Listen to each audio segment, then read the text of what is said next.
listening to the Millennial's Choice Show, Canada's most trusted podcast on all things real estate, finance, and entrepreneurship. Here's your host, Matthew Ablakan. What's going on, everybody? Welcome to another episode of the Millennial's Choice Show. I'm your host, Matthew Ablakan, and I'm here with my brother from the same mother, my co-host, Danny Ablakan. Drum roll. What's going on? What's going on, sir? And I got something that I've been wanting to talk to for so long. Get off your chest, man. Yeah, I want to get off my chest. And it's about Airbnb. And you know what? I shouldn't say it's about Airbnb because Airbnb is a company, and I'm not trying to knock the company, but it's about short-term rentals versus long-term rentals, because we get a lot of questions about this, and what you have to understand is I'm a fan of real estate, so I like all types of real estate. I like different strategies in real estate investing, and the beautiful thing is that real estate investing offers you the opportunity to, go through different kinds of strategies. Yeah. With your real estate. So that could be short-term rentals, that could be long-term rentals, just depends on your goals. I want to just talk about very simply pros and cons to short-term rentals and long-term rentals. So subscribe if you haven't already done so. Do your duties, guys. We appreciate it. And you want to jump in there? Let's get into it, man. A lot of people ask us these questions, should I, invest into an Airbnb and, rent it out monthly, to somebody or whatever every other day. And the question always asks people, what's your goal, right? We were talking about, because that is just a different strategy of real estate investing, right? Short-term rentals compared to long-term rentals. The only thing I find a lot, and I don't know, you guys have probably stayed in an Airbnb. I find it's very, especially nowadays, they've added a lot of fees to it. It's very, very expensive. So I'm finding a lot more people that own Airbnbs. I've just been watching a lot of videos of people like that. They're starting to flip their Airbnbs because they're not making as much money as they were before. And one of the main reasons is because they've gotten so strict when it comes to, the rules and things like that. And if you remember back when Airbnb came out, people loved it because it was so much more flexible than, let's say, getting a hotel or anything like that. So I definitely think, that it's trending downwards right now. And as a result, a lot of people are not getting as much people coming in and renting out their Airbnbs, obviously in a general way. Some different properties might be doing really, really well depending on the location and the type of property. I just wanted to mention that. I was watching a video the other day on that. Yeah, I mean, a lot of people got into the short-term rental game during COVID because, being locked inside, people wanted more space. They wanted to do something more exciting and adventurous, and then they wanted to go to the cottages. That's why we saw spikes in cottage areas and cottage prices. And, so Airbnb really picked up, short-term rentals really picked up during that time. Oh, yeah. And so with that being said, when you look at the market now, fast forward at the time of this recording is Q2 of 2023, we're seeing a downward trend because the reason being is a lot of people that were using short-term rental platforms like Airbnb, it was for recreational use. Yeah. And now as the market tightens, as there's a recession, as people have less disposable income, inflation, people are spending more money on groceries, on gas, on mortgage payments, on the cost of living, rents, all this stuff. What are people going to do? They're not going to cut off paying their mortgage. They need a house. Yeah. They're not going to cut off buying groceries. They need to eat. No, for sure. They're not going to cut off gasoline or electricity. They need a car. They need everything to function. So what do? Well, you know what? We're not going to do this. We're not going to go to the cottage. We're not going to do this. We're not going to go to this resort. We're not going to do these kinds of things that you do with your disposable income. Yeah. So that's the state of the market now that we're seeing. The other thing that we're seeing is we're seeing a spike in two things. We saw a spike in the demand for rentals, long-term rentals, part of the affordability crisis. When people can't afford to buy a home, they rent because they need a place to live. And then we also saw a spike in the rental rates. Yeah. So those two things we saw. Earlier on, before the spike really happened, we saw a lot of people that were using Airbnb and other platforms to market their listings and market their properties. We saw them actually transition to the long-term rental cycle. So they started putting their properties up for lease for a longer term. Well, it kind of makes sense, right? In this market, it's Yes. more consistent income, and which we'll get into. Yeah. Right? So like why they did that was because there's a lesser demand for using Airbnb, or it just doesn't make sense anymore. See, here's the con of being one of the biggest cons I have with short-term rentals. And I'm going to be very straight up with you guys. I'm biased because I'm a long-term rental kind of guy, but that doesn't mean I don't learn about short-term rentals. That doesn't mean I'm closed-minded to the opportunity. I like to learn about it, and then I make a decision accordingly. So what I want to point out is that with Airbnb, one of the biggest cons is that you become a property manager. Yeah. That's literally what it is. You think you're investing and you're a landlord and this and that, but if you're the one that's cleaning, if you're the one that's dealing with exchanging keys with the tenant or the tenant every 2 days or whatever the case may be, if you're in charge of collecting, fees and all this kind of stuff, if you're in charge of whatever else comes with that short-term rental, setup, you're a property manager. Yeah. Plain and simple. I don't like being a property manager. Yeah. It's very, very hands-on. Very hands-on. That's the con. Yeah. So what you guys need to get is how many hours are you spending in this property? I don't want to get another career. I'm doing what I'm doing. Yeah. I don't want another career as a property manager for my own listings. I don't want that. For my own deals, my own properties. I don't want to be a property manager. I want turnkey solution. Someone's there long term. I'm not thinking about it. And I don't worry about it. Some of my tenants have been there for years, like a lot of years. I was just going to ask you about that real quick. Do you get like a lot of calls from your tenants, like for your long-term rentals? Barely any calls. No, barely. yeah? There's been I haven't been into my properties in years. Like I don't go on a monthly basis. I don't go every quarter. I don't go twice a year. I don't go once a year. I've barely been. The only one that I sold, the townhouse I talk about that I sold to buy our primary residence. I bought it. I closed the deal. I saw it because it was from a builder. I saw it once it was built. I ended up showing it a couple times to prospective tenants, and I never saw it again. It was leased out for 5 years. I never saw it in 5 years.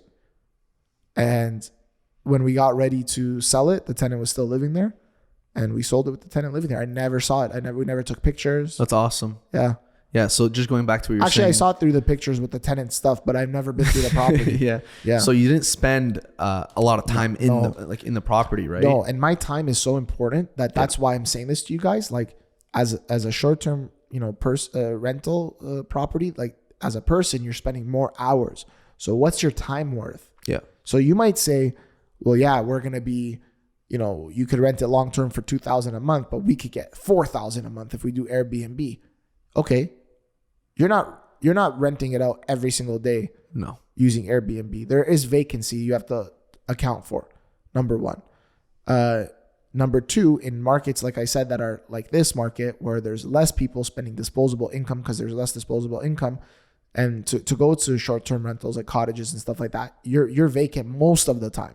So you're not generating anything from that. Definitely. Especially during the year, right? Depending on the weather and things like that. And then your time, not only what's your time worth, but what can you be doing with your time? Yeah. If you're a property manager and you're not getting paid for it, then don't kid yourself.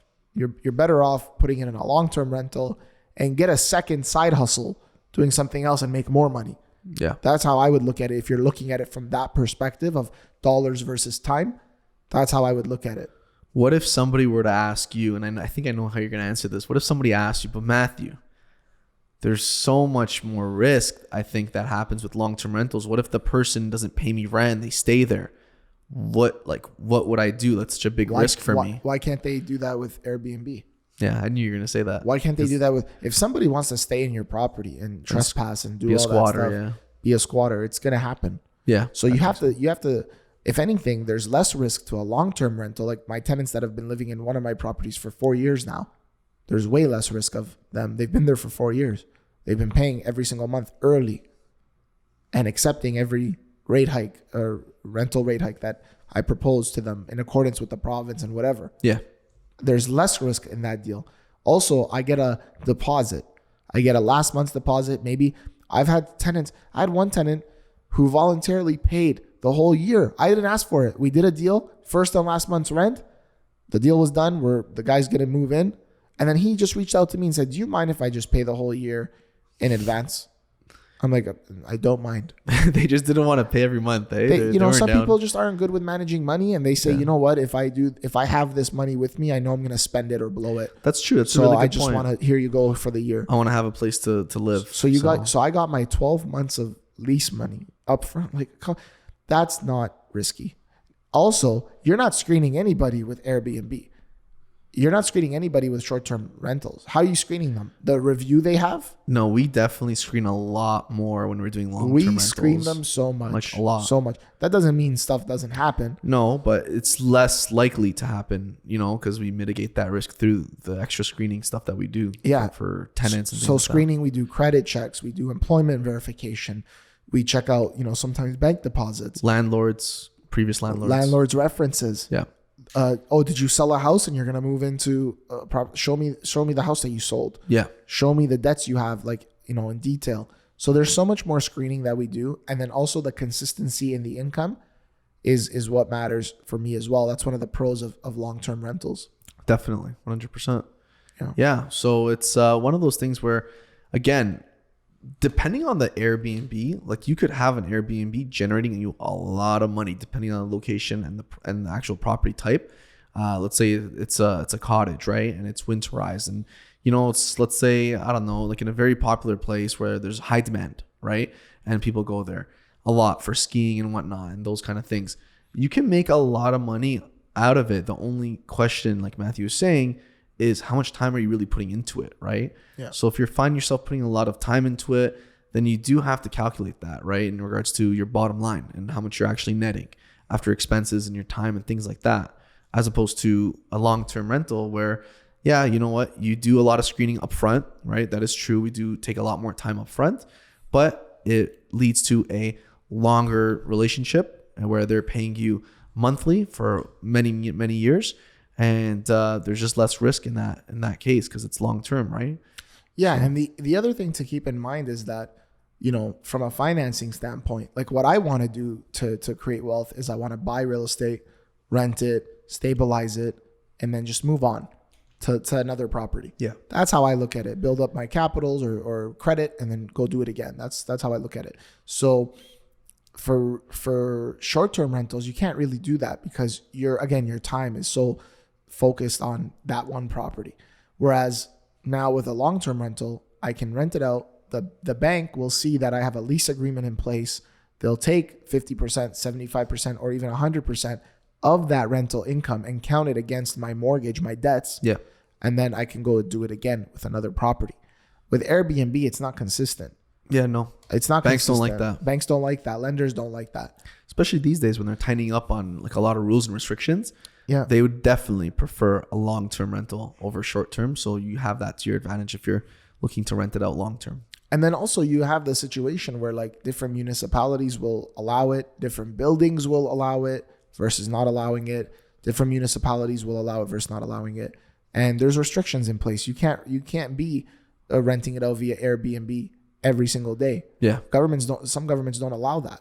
So it just really, it's something you need to be careful about because it's like I don't want to say it's a fad, but it's like sometimes it's like treated like a fad. Like, oh my gosh, this is the best thing since Kraft macaroni and cheese. Like this is the best thing. And we got to be on it. Everybody's got to be on it. It's easy money. It's not like it's not easy money at all. That's not exactly the truth. So what you have to understand is, can you make more? Yes, you can make more. Yeah. Does it have its pros? Yes, it does. You can make more. Really, that's the only pro. And then the con is that you don't have a professional helping you, a real professional. I'm not talking about realtors that rent out property but don't care about it because the commission's not that great. No, work with people that care about it, like us. We care about it. So you don't have a professional. You have a lot of vacancy. You're not screening a tenant. You don't have consistency. Banks don't look at that in a favorable manner. It's not self-regulated. Yeah. And you want to be a Airbnb in Sauble Beach, go get the license from the city of Sauble Beach. Yeah. And then the pros and cons of long-term renting: consistency, proper screening. You've got, deposits. You've got people that are going to probably be living there for a long time, so they're going to treat it properly. That's what you also want. And and it's looked favorably upon by the lenders. Con could be that, yeah, you get a bad tenant squats in the property. It could happen to anybody.